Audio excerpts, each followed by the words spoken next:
अचानक अलार्म बजा और वो फौरन उठ गई। आज तहज्जुद की नमाज तक उसे उसकी तकलीफ़ें नहीं बल्कि अल्लाह की मोहब्बत लाई थी। वो अल्लाह से कह रही थी कि अल्लाह, मैं अब समझ पाई तेरी मसलहत को, तेरे फैसलों में छुपी तेरी हिकमत को, जिससे मुझे एक नया मोड़ मिला। या अल्लाह, मैं अब समझ पाई तूने मुझे लोगों के बुरे रवैये क्यों दिखाए, उनके ज़रिए तूने मुझे क्यों तोड़ा। इस बात से तो मैं वाकिफ़ ही ना थी कि मेरे रब ने मेरे दुखों के पीछे कितना बड़ा सुकून रखा था। मुझे नहीं पता था कि उन दुखों के, उन तकलीफ़ों की वजह से मुझे वो मिल जाएगा जो हर किसी को नसीब नहीं होता। वो खुश नसीबी जो हर किसी के हिस्से में नहीं आती, वो मुझे मिली और वो थी अल्लाह की मोहब्बत। अल्लाह ने मुझे चुना आजमाइश के लिए, वो आजमाइश जिसे मैं समझ ही नहीं पाई थी।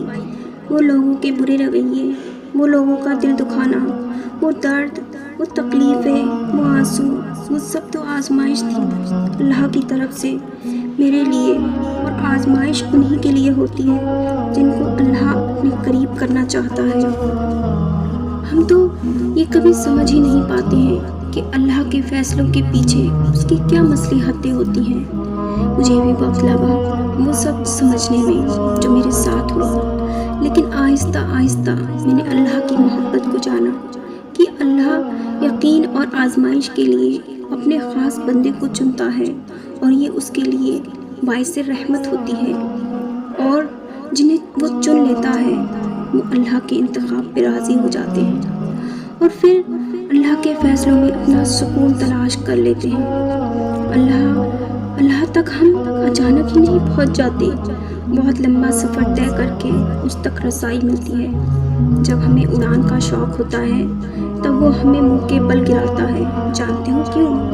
क्योंकि वो चाहता है कि मेरा बंदा इस यकीन के साथ मेरी तरफ दौड़ कर आएगा कि मैं उसको संभाल लूँगा।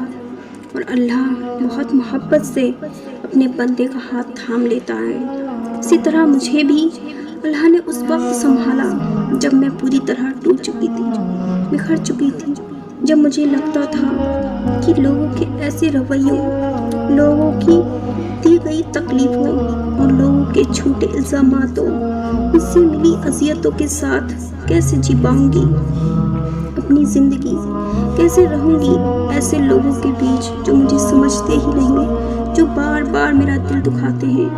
हर दिन मेरा मायूसी और गम में गुजरता था। उस वक्त मैं बहुत अकेली हो गई थी। जब भी नमाज़ पढ़ती अल्लाह के सामने रो पड़ती और अल्लाह से कहती, या अल्लाह, निजात दे मुझे उन तकलीफ़ों से जो मुझे जीने नहीं देती।